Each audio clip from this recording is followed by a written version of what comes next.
Country roads, take me home. Curly hair and cowboy hats are really not a good match. I was trying to be cute and on theme, and this is what I get.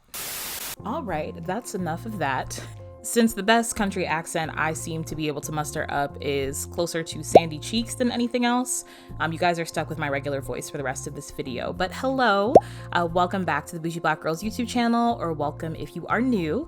My name is Dana, and if you cannot already tell from my very fashionable headwear, today we are going to be talking about country music. If you guys listen to the Black Girl Roundtable podcast, then you already know that I am a huge Beyonce fan, and the recent release of her latest 2 singles, as well as the announcement of her country album coming in March, has the Black community in country music mania in a way that we've just never seen before. With the announcement of this album coming out in March, there has been a lot of discussion around Beyonce, her having this huge genre shift, and just Black people in the country music industry in general. It certainly inspired me to want to learn a little bit more, and I thought I would make a video and share with you all what I was able to find. Saddle up and let's get started.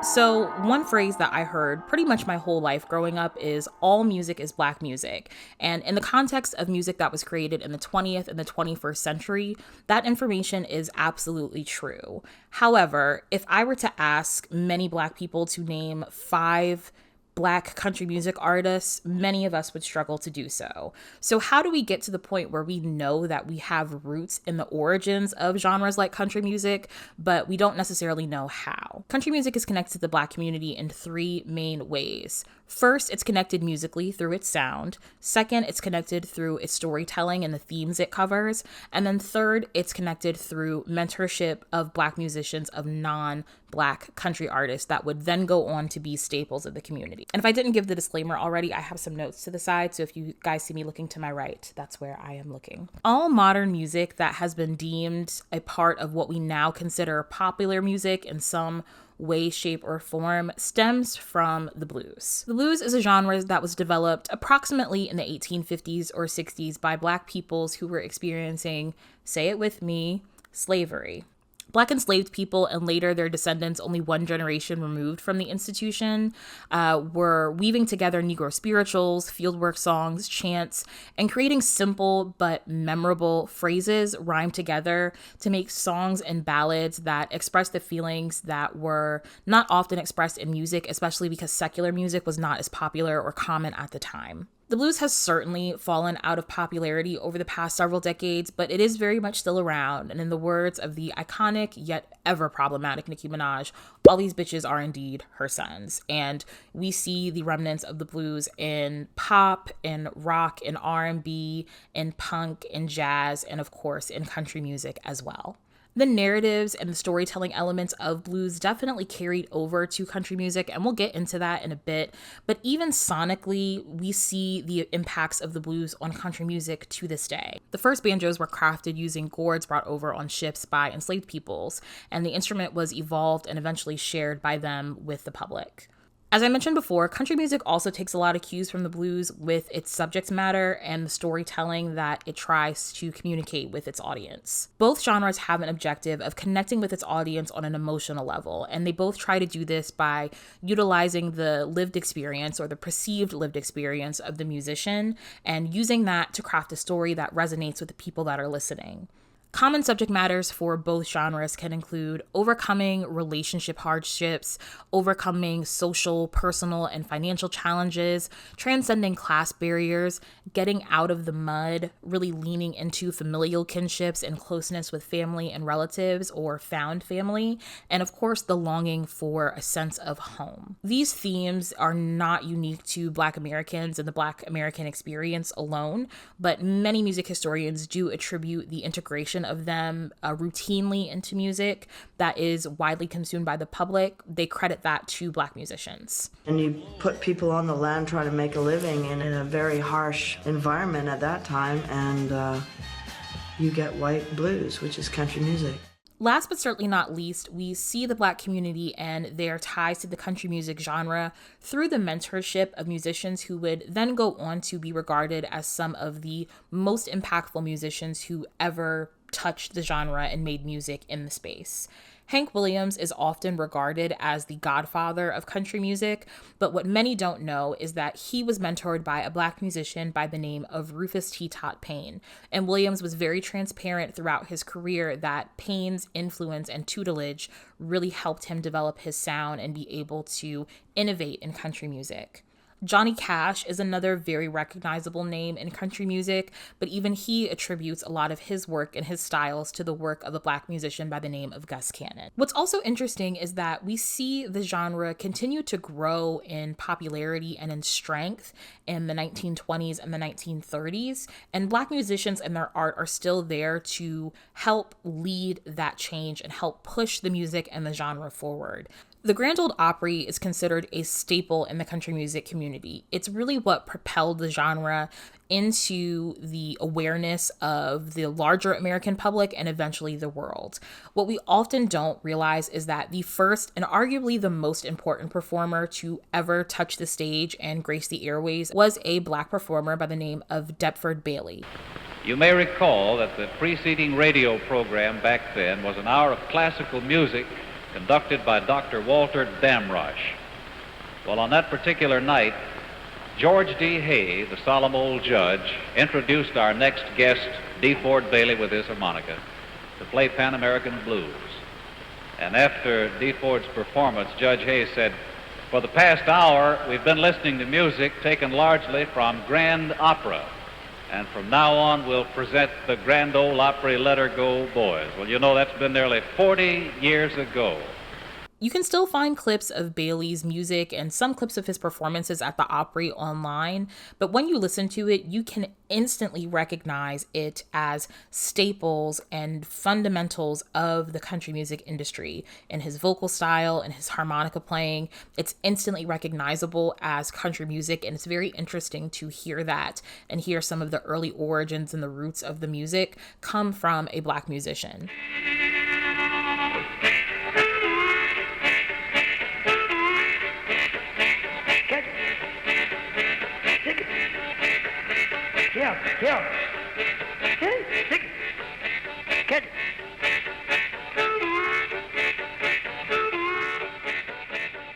I think Bailey's performances also make the connection between country music and blues music abundantly more clear. Sometimes it's a little bit harder to pull out, but I think if you're looking to hear how the genre has morphed over time, Bailey's music is a really good midpoint between the blues and what we now associate with, classic country music sounds.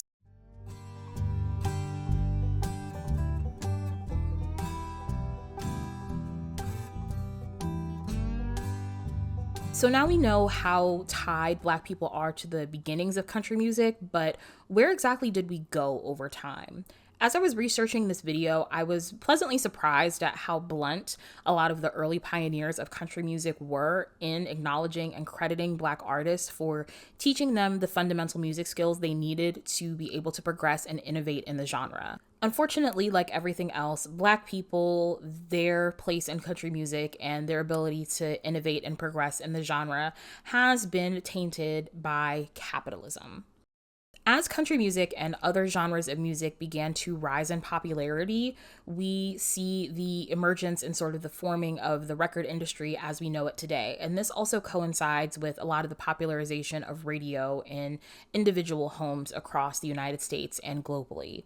White record executives decided that music needed to be split between color lines. And so country music, which at the time was known as hillbilly music, was pushed heavily towards white radio stations and white communities. And Black music was classified as race records and pushed into Black communities only. This also coincides with the emergence of Jim Crow laws in the South and a lot of the racial tensions that were present at that time that still linger in our modern society today, both in the music industry and just in everyday communities. So we see this very clear line in the sand being drawn between what belongs to white America and what musical genres Black Americans have ownership of. And of course, we know that ownership only remains until the powers that be and the white executives on the other side then decide they want to dip their hands into Black American culture again and pull out as they please. But something that we don't talk about often, or that I don't think is thought about, is as the genre is pushed more towards white Americans and Black people are ostracized from it, we also see that country becomes not Black, and it becomes a genre that Black people can no longer identify with. Another instance where I think, interestingly, this happens and Black Americans are pushed further away from the genre is in the shift that we see in country music in the early 2000s in a post 9/11 society. Unfortunately, this tone shift in our country led to a lot of jiganism, and jiganism is defined as extreme patriotism, especially in the form of aggressive or warlike foreign policy. This tone is also very, very present in some of the records coming out of the country music industry that we saw in 2020 after George Floyd was murdered by a police officer and protests began to ensue globally. There were many country artists, specifically men, but there were women as well, who were more than willing to participate in this, and artists who were not willing to do so were blacklisted from the industry. Very famously, the Chicks, then known as the Dixie Chicks, were blackballed from the country music industry because one of their members made the decision to publicly criticize George W. Bush. We do not want to be war.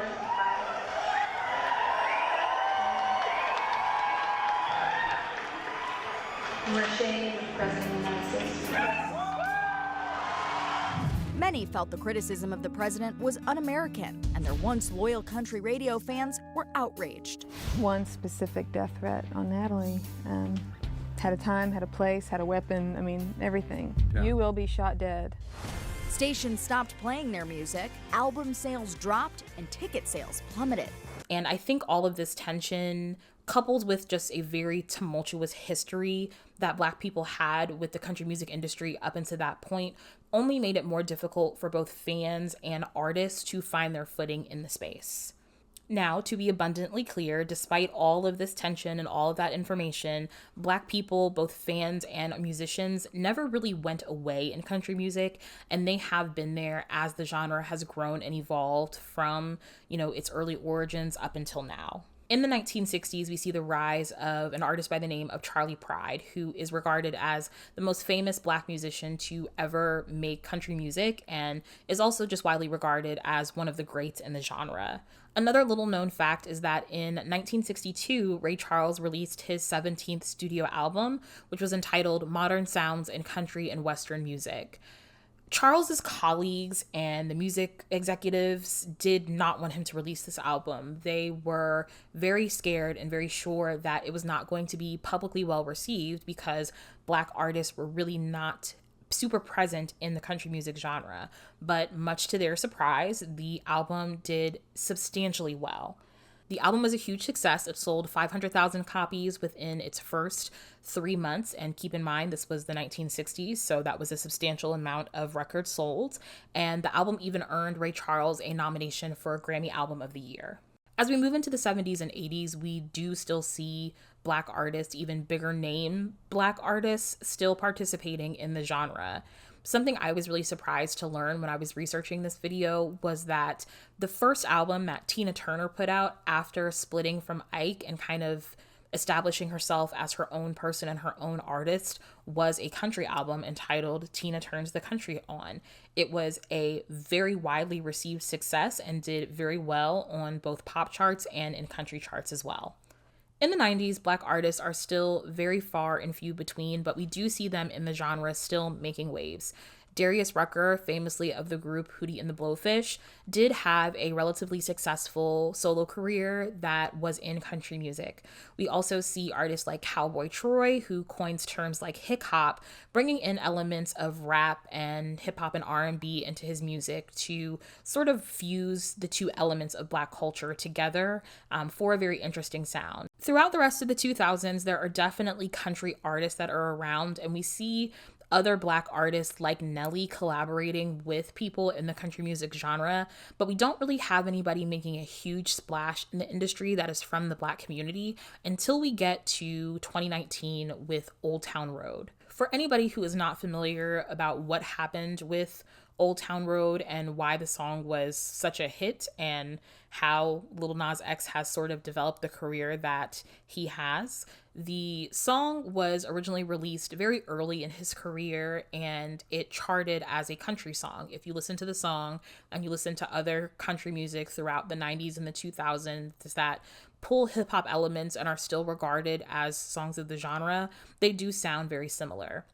As the song started to climb both the pop charts and the country charts, Billboard decided that the song was not country enough and pulled it from the country charts, much to the disappointment of Lil Nas X and the outrage of many members of the public. Later on, Lil Nas X would go on to release a remix of the song with Billy Ray Cyrus of Achy Breaky Heart, Hannah Montana, country music fame, and that remix of the song then reintroduces the song to the country charts, but it also climbs the Billboard Hot 100 and goes on to be the song that sits at number one for the longest, dethroning Mariah Carey's record of having the longest running number one single. And while it's certainly disappointing that it takes a white artist to participate to get the song the recognition that it deserves, it is very much a testament to Black people, our impact on the music industry, and specifically our impact in the country music genre, because now that song is regarded as one of the most successful country songs of all time.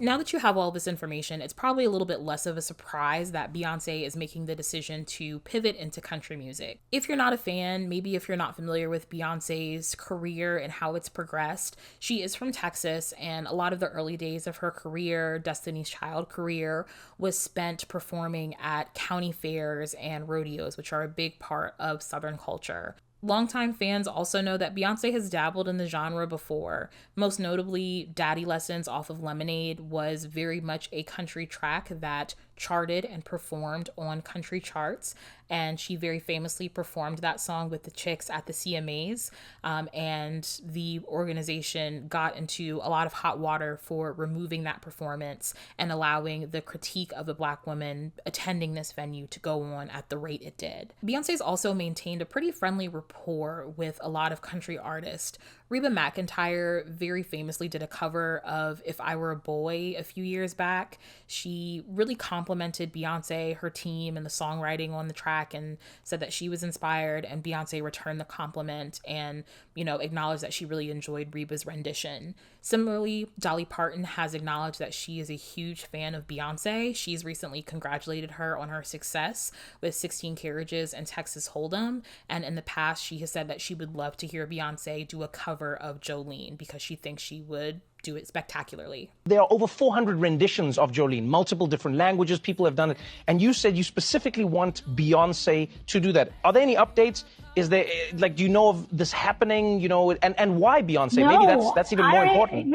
I don't know if she's even got the message, but wouldn't that be killer? I think she's fantastic and beautiful, and I love her music. I would just love to hear Jolene done in just a big way, kind of like how Whitney did my I Will Always Love You, just someone that can take my little songs and make them like powerhouses. So that would be a marvelous day in my life if she ever does do Jolene. If you have also been listening to the grumblings about this 3-act project that Beyonce is literally in the process of releasing right now, you will notice that each of the albums is rumored to be in a different genre of music.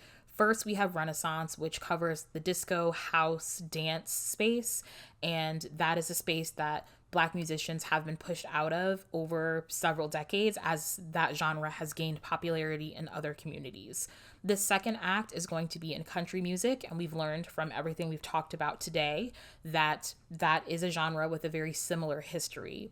The third genre is rumored to be rock and roll, which I would personally love. Nothing has been confirmed. Nothing has been acknowledged by Beyonce and her team.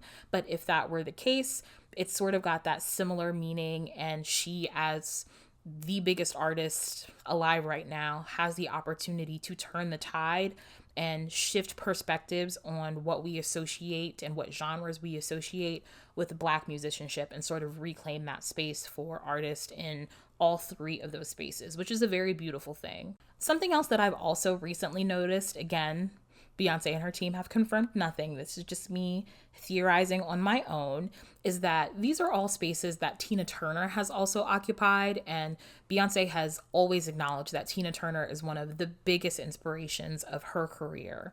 Tina Turner had a very strong presence in dance and house and disco in the early stages of her career. Then she relaunched herself as a country artist and eventually shifted into rock and roll.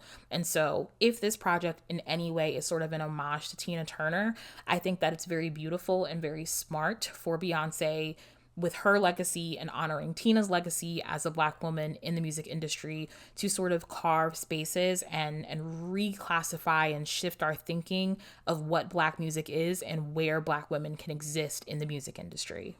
With just 2 songs, Beyonce has been able to take the top of the country charts, and she has also been able to encourage other people, myself included, to explore country music more, and specifically explore Black musicians in the space to see what they have to offer. And I've stumbled across some artists that I genuinely enjoy, and I will be following their music trajectory long after this season of Beyonce's music is done. Yes, I'm a Beyonce fan, but I've never been one to hype up things that I don't like. Texas Hold'em is not really for me, but that's okay. There's a lot of people who are genuinely enjoying it. 16 Carriages is a beautiful song. I have had it in rotation since it dropped, and I'm really excited to see what the rest of the album gives. I'll be frank in the fact that it's going to be very difficult for anything to top Renaissance for me, but I'm really excited to see what Beyonce has to put out. And even if it's not for me, I'm excited to see what that means for Black country music fans as a whole. So to wrap up this video, I do want to give a couple of recommendations for some country albums that I think you can check out, specifically by Black artists, Black country musicians. Like I said earlier, Ray Charles and Tina Turner both have country albums that came out in the 60s and the 70s respectively. You do have to like 60s and 70s music to enjoy these, so keep that in mind. But both of these albums serve as a really good segue into country music if you're a little bit newer to the genre.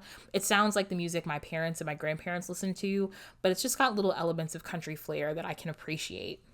If you are a fan of love and hip hop at any point in time, you may also be familiar with K. Michelle. I think a lot of us know that she very publicly wanted to do a transition to country music, and for the most part has done so. She performs under a pseudonym, Puddin', I believe it is.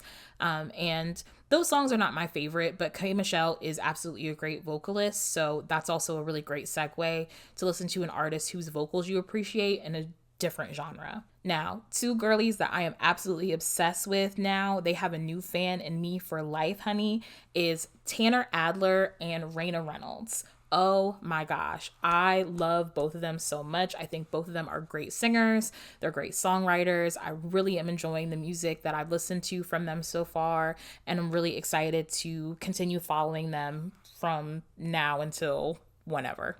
Mickey Guyton is another popular Black woman in the genre. She's got vocals and performs ballads very similar to like a Dolly Parton or a Reba to me. So she's had a couple of tracks that I've listened to that I've enjoyed.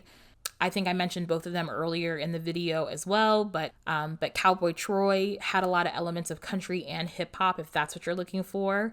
And Nelly, who I think many of us owe an apology, did do a foray into country music and was collaborating with lots of country artists at one point in time. So you can also check out some of Nelly's older tracks from that time period to see, you know, if maybe it resonates or hits differently for you now. And lastly, we have Tony Evans Jr., who is very handsome, has a very beautiful voice. I recently followed him on Instagram, and he does a lot of covers of hip hop songs, rap songs, and kind of gives them a country flair. So really like his voice, really likes how he performs. Excited to check out some more of his music in the near future as well. All right, you guys, that is it for this video. Happy Black History Month. Hopefully you learned something. I know I certainly did as I was researching this project. And in the comments below, if there's anything that I missed, anything that needs to be corrected, of course, please feel free to respectfully let me know down below. Also, let me know down below what you think of this video style. Video essays are what I watch the most on YouTube, and it's something I've been wanting to do on the channel for a long time. So if you like it and there are any topics you would like me to cover, please let me know down below. That is all I have for you this week. Happy trails, and I'll catch you in the next one.